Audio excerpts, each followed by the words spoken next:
Assalamualaikum warahmatullahi wabarakatuh. Alhamdulillah wa syukrulillah, wassalatu wassalamu ala rasulillah Sayyidina Muhammad bin Abdillah wa ala alihi wa ashabihi wa mawalah. Hadirin pemirsa Pandrita TV yang insya Allah senantiasa dirahmati, diberkahi, dicintai dan diridhoi oleh Allah Subhanahu wa Ta'ala. Segala puji bagi Allah Tuhan semesta alam. Salawat dan salam senantiasa kita curahkan kepada junjungan kita, kekasih kita, baginda Nabiullah Muhammad sallallahu alaihi wasallam. Allahumma shalli wa sallim wa barik alaihi wa ala alihi. Para pemirsa Pandrita TV dimanapun berada, hari ini kita bersyukur kepada Allah Subhanahu wa Ta'ala. Tidak terasa pergantian waktu demi waktu, detik demi detik berganti, menit demi menit berlalu, jam demi jam berjalan, hari demi hari berganti menjadi minggu ke minggu, berjalan menjadi bulan, bulan ke bulan berganti tahun. Sekarang kita sudah berada lagi pada bulan Muharram 1442. Pada hakikatnya, kita mungkin mengatakan bahwa umur kita bertambah. Kemarin 27, sekarang 28. Kemarin 35, sekarang 36. Sebelumnya 43, sekarang 44. Sebelumnya 77, sekarang sudah 78. Tetapi pada hakikatnya bahwa umur kita itu selalu berkurang. Jatah hidup kita selalu menipis setiap harinya, menipis setiap tahunnya. Bahwa mungkin umur kita tinggal beberapa lama. Idza jaa ajaluha la yastakhiruna sa'atan wa la yastaqdimun. Ketika ajal yang telah Allah tetapkan telah sampai, batasan bagi satu kaum telah usai, umur yang Allah pinjamkan kepada kita telah habis, la yastakhiruna sa'atan, itu tidak bisa dimundurkan sedikit pun, wa la yastaqdimuna sa'atan, dan tidak bisa dimajukan sedikit pun.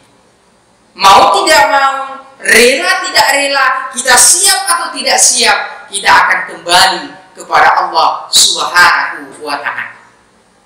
Maka hadirin yang berbahagia, momentum tahun baru kali ini kita gunakan untuk introspeksi diri, semakin memperbaiki diri kita, memperbaiki tingkah laku kita. Semakin hari semakin baik hubungan kita kepada sesama manusia, semakin dekat kita kepada Allah Subhanahu wa Ta'ala. Kita mati dalam keadaan diridhoi dan berjumpa dengan Allah Subhanahu wa Ta'ala, dimasukkan di dalam surga dalam keadaan selamat. Maka kalau kita membuka di dalam kitab Riyadhus Shalihin, hadis nomor 849, di mana Rasulullah Shallallahu Alaihi Wasallam bersabda, di dalam kitab ini yang ditulis oleh Imam Nawawi rahimahullah taala alaih, beliau mengutip satu hadis Rasulullah. A'udzu billahi minasyaitonir rajim. An Abdullah bin Salam qala, lamma qadima sallallahu alaihi wasallam al-Madinah ijafara an-nasu ilaihi wa qila qadima Rasulullah sallallahu alaihi wasallam. Fajitu fin nasi li anzura ilaihi, falamma istamantu wajha Rasulillah sallallahu alaihi wasallam araftu anna wajhahu laysa min wajhin kadzab, atau laysa bi wajhin kadzab. Fakana awwalu syai'in takallama bihi an qala ya ayyuhan nas afshus salam wa ata'im ta'am wasilul arham wa sallu bil laili wa nasu niyam tadkhulul jannata bis. Di akhir hadis ini Rasulullah menekankan tadkhulul jannata bisalam. Kalau konsep ini Anda amalkan, engkau akan masuk surga dengan selamat. Apa itu? Maka Abdullah bin Salam menceritakan bahwa ketika saya mendengar Rasulullah SAW ketika beliau sampai di Madinah, orang-orang mengatakan telah datang Rasulullah. Maka kemudian saya pergi kepada manusia pertama kali. Ketika saya melihat wajah beliau, saya tahu bahwa wajah ini bukanlah wajah seorang pendusta. Maka yang pertama kali beliau katakan ketika pertama di Madinah, apa yang beliau ajarkan, apa yang beliau wanti-wantikan, apa yang beliau tekankan? Ya ayyuhan nas, afsyus salam, wahai manusia, sebarkanlah salam. Inilah ajaran Rasulullah SAW. Kalau kita insan beriman, kita merasa kita adalah orang intelektual, kita merasa diri kita berpendidikan, maka orang-orang yang terdidik itu harus mengambil konsep yang diajarkan Rasulullah, mampu menjadi agen pemberi keselamatan kepada setiap orang yang berada di sekelilingnya, menjadi rahmat bagi orang di seluruh alam. Ketika menjadi pejabat yang beriman, ketika diberikan amanah, maka dia memberikan keselamatan kepada masyarakat, memberikan keselamatan kepada rakyatnya melalui kebijakan-kebijakannya. Ketika menjadi politikus, maka dia menjadi rahmat bagi daerah, bagi bangsa yang didampinginya, bagi daerah yang diwakilinya untuk membangun, untuk menyampaikan aspirasi rakyat. Ketika dia menjadi guru, maka dia mendidik anak-anak dengan ikhlas, dengan profesional, dengan penuh integritas. Ketika dia menjadi seorang ASN, maka dia memberi rahmat, menyebarkan salam, menebarkan kedamaian di tempat kerjanya, bermanfaat bagi tempat kerjanya, bagi bangsa, agama, dan negara. Ini afsyus salam.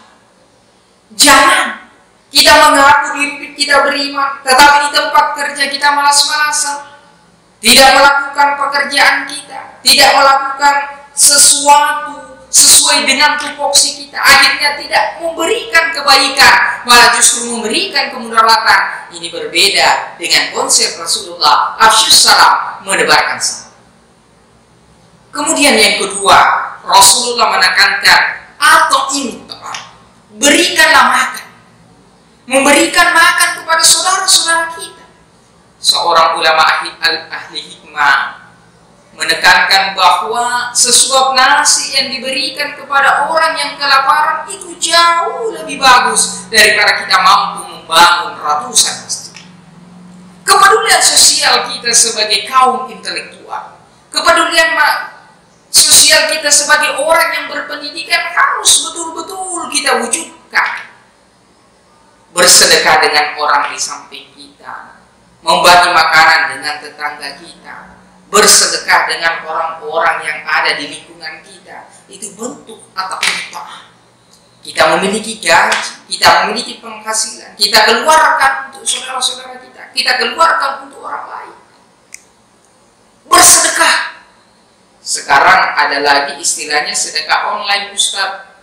Bagaimana sedekah online itu? Apakah sedekahnya dikirim melalui transfer? Bukan, Ustaz. Caranya bagaimana? Makanannya kalau sebelum makan difoto dulu, dikirim di media sosial. Itu sekarang sedekahnya online, Ustaz. Sedekah secara daring.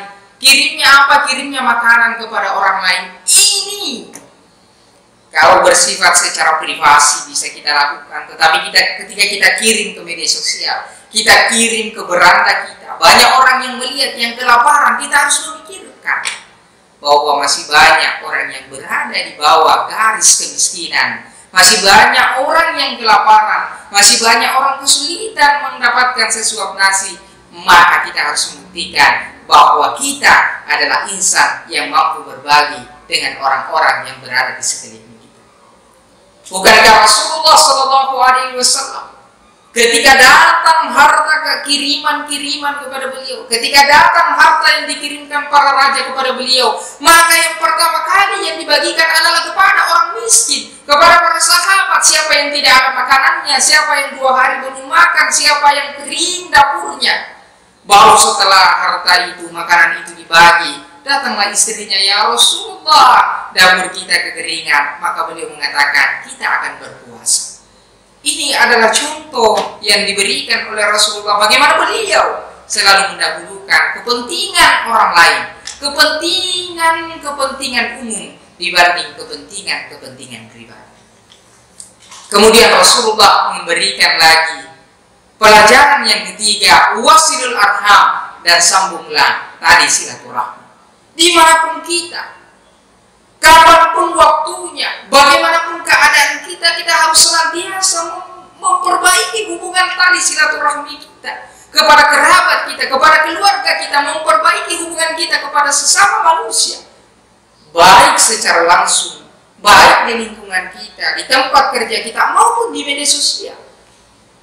Termasuk misalnya tidak menyebarkan berita hoax, tidak menyebarkan berita yang mengandung unsur kebencian, berita-berita yang tidak jelas kebenarannya, yang mampu memprovokasi masyarakat, memecah belah umat. Itu tidak kita lakukan sebagai salah satu bentuk menjalankan perintah Rasulullah, wasilul arham, menyambung tali silaturahmi kepada kerabat kita, kepada teman-teman kita, dan juga kepada orang-orang yang berada di sekeliling kita. Kemudian yang terakhir, Rasulullah menyampaikan wasallu bil laili wan nasu niyam, dan sholatlah pada malam hari di tengah orang-orang yang masih terlelap di dalam tidurnya. Artinya apa? Bahwa kita di dalam melaksanakan sesuatu, zikir yang kita lakukan, sholat yang kita dirikan, Al-Quran yang kita baca, ibadah yang kita lakukan setiap hari adalah betul-betul untuk mendapatkan ridha Allah Subhanahu wa Ta'ala, bukan untuk mendapatkan pujian dari orang lain sehingga merasa besar ketika dipuji dan merasa hina ketika dicaci. Jangan kita selalu merasa bahwa diri kita ini beribadah, kemudian dimasukkan di medsos, ketika tidak banyak yang like kita merasa sedih. Kita mengunjungi tempat-tempat ibadah, kita ambil selfie, kemudian upload di media sosial, tidak ada yang like, kita sedih. Ini membuktikan bahwa mungkin niat kita di dalam beribadah itu belum tulus. Maka Rasulullah menekankan kepada kita, shallu bil laili wan nasu niyam, salatlah pada malam hari di tengah orang-orang yang terlelap di dalam tidurnya, bahwa ada atau tidak ada yang melihat kita tetap akan beribadah kepada Allah Subhanahu wa Ta'ala. Nah, kalau kita ini lakukan, maka Rasulullah menyampaikan, tadkhulul jannata bisalam, engkau akan masuk surga dalam keadaan selamat. Hadirin yang dimuliakan oleh Allah, para peserta Pandrita TV dimanapun berada, semoga hidup kita, sisa umur yang Allah pinjamkan kepada kita menjadi berkah. Di sisa umur yang Allah pinjamkan kepada kita perbaiki hubungan kita kepada sesama manusia, berusaha menyebarkan salam, memberikan sedekah kepada orang lain, semampu yang bisa kita lakukan, menjaga hubungan tali silaturahmi kita, hubungan kita dengan alam, hubungan kita dengan lingkungan kita, kemudian beribadah kepada Allah betul-betul hanya mengharap ridho dari Allah Subhanahu wa Ta'ala. Sekian dari kami, mudah-mudahan ada manfaatnya. Kita semua insya Allah senantiasa diberikan rahmat, kesehatan, dan keberkahan serta keselamatan dari Allah Subhanahu wa Ta'ala. Sekian dari kami, lebih dan kurangnya mohon dimaafkan. Assalamualaikum warahmatullahi wabarakatuh.